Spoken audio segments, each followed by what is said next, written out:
The verdict is in, and it shocked everyone. The jury foreperson stood up and read the words that no one saw coming: not guilty. That was the final verdict for Sean Diddy Combs, and not guilty on the most serious charges that could have landed him behind bars for the rest of his life. After weeks of jaw-dropping testimony, disturbing video evidence, and shocking witness accounts, the rap mogul walked out with only 2 guilty charges, and neither of them included sex trafficking or racketeering. He was found guilty only of transporting women across state lines for illegal purposes, a charge that sounds serious, sure, but compared to what was at stake, it's barely a slap.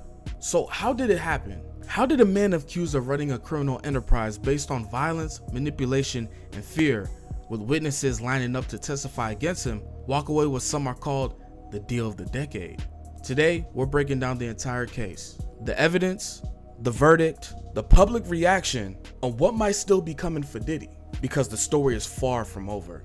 Let's start with what was actually on the table. Sean Combs, known to millions as Diddy, the hit-making producer, fashion mogul, and king of Bad Boy Records, was indicted on 5 major federal charges. 1.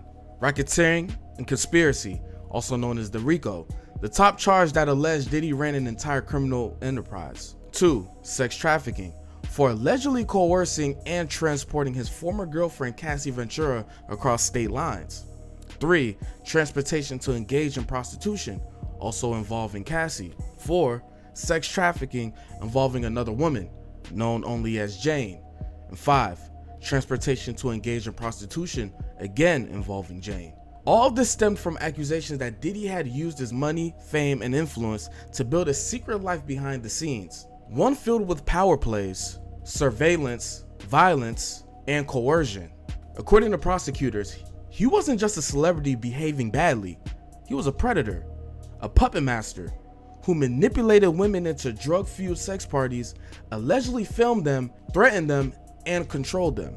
And yet, only 2 charges stuck, and they were the less serious ones.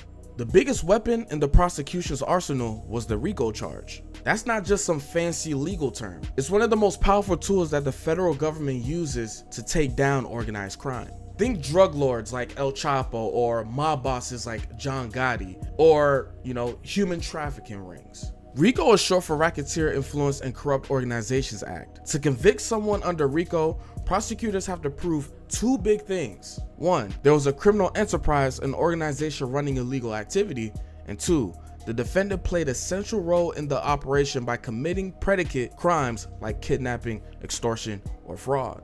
In Diddy's case, the feds said his criminal enterprise included assistants, security staff, travel coordinators, even lawyers, all working together to cover up abuse, coordinate freak-off sex parties, and silence victims. They even argued that his record label and business empire was used as a shield, or worse, as tools to enable the abuse. The maximum sentence, if convicted, is life in prison. But on Wednesday, July 2nd, 2025, after intense deliberation, the jury returned a firm not guilty. So what did stick? Diddy was convicted on 2 accounts under the Mann Act, a law dating back to 1910 that criminalizes transporting individuals across state lines for illegal sexual activity. Specifically, the jury found him guilty of transporting Cassie Ventura to engage in prostitution and transporting Jane, another alleged victim, for the same purpose. Now, don't get it twisted. These are felonies and they carry a maximum of 10 years each. But compared to the RICO and trafficking, which could carry decades or even life behind bars, these charges feel light. And that's where things get a bit complicated. The government brought in 34 witnesses over the 7-week trial. They included former assistants, former bodyguards, employees, escorts, and most notably, Cassie Ventura herself. Cassie testified that Diddy controlled her life for years. She said he forced her into humiliating situations, sometimes with multiple people, often under the influence of drugs. These events, she claimed, were planned and orchestrated by Diddy, often referred to as freak-offs, a term that now haunts headlines. She described a man who was violent, paranoid, and manipulative, someone who kept her dependent and terrified, even as she lived in the lap of luxury. Other witnesses supported her claims, describing similar patterns of control, surveillance, and abuse. But the defense punched back hard. Pause. No Diddy. Diddy's lawyers didn't try to make him look perfect. Instead, they painted him as a human. Flawed? Yes. But a criminal? No. They argued that Cassie and others were willing participants in his lifestyle, that the freak-offs were wild, yes, but consensual, that the violence Cassie described was real, but it stemmed from jealousy, drama, and toxic romance, not from a calculated criminal conspiracy. See, they questioned her motives. Why speak out now? Why go public now after settling a civil lawsuit months prior? And apparently, the jury listened, because despite hearing hours of disturbing testimonies, they decided it didn't amount to organized crime. Now let's talk about the surveillance video. It showed Diddy attacking Cassie in a hotel hallway, grabbing her by her hair, dragging her, and violently kicking her while she was down. According to court documents, he paid a bodyguard to help destroy the footage, a literal cash bribe in a paper bag. This was seen as a smoking gun, a piece of undeniable physical evidence showing the violent behavior Cassie had described. But here's the twist. The video may have proved abuse, but it didn't prove coercion related to sex trafficking. Under the law, sex trafficking requires proof that someone was forced, defrauded, or coerced into commercial sex, and that's where the jury couldn't connect the dots. Now here's the strategy. Prosecutors wanted to tell the whole story. They didn't just want to charge Diddy with isolated incidents. They wanted to show a pattern of abuse stretching back decades. The RICO charge let them do that. It gave them legal grounds to introduce stories from the early 2000s, stories that were never prosecuted, stories that would otherwise be too old to matter legally. But that came with a risk. A case too wide, too vague. And Diddy's lawyers used that to their advantage.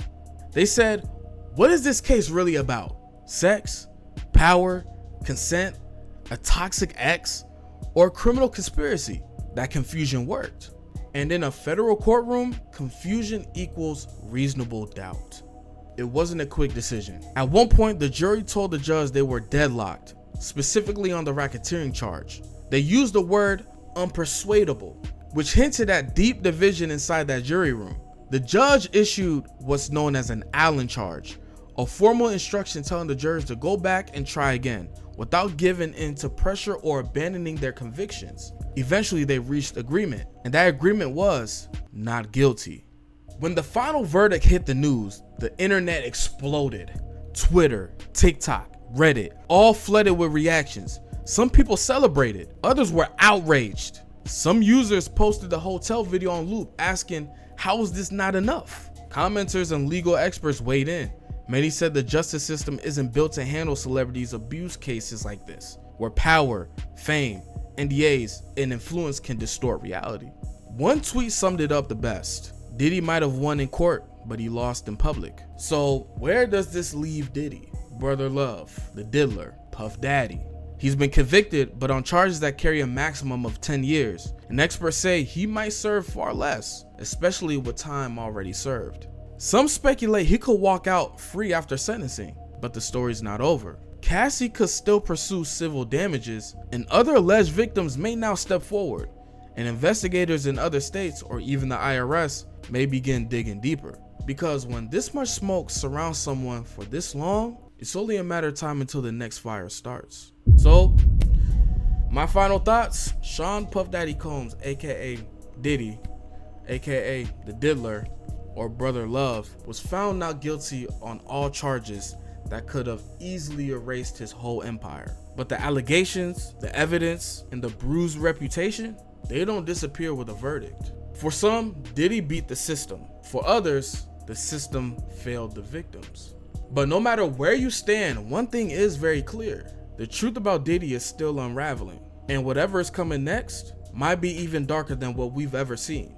So, y'all let me know in the comments section below. Do you agree with the final verdict? Or do you believe he still needs to be locked up for life? I'm looking forward to what you all have to say. Thank you for watching, and I'll catch you in the next video.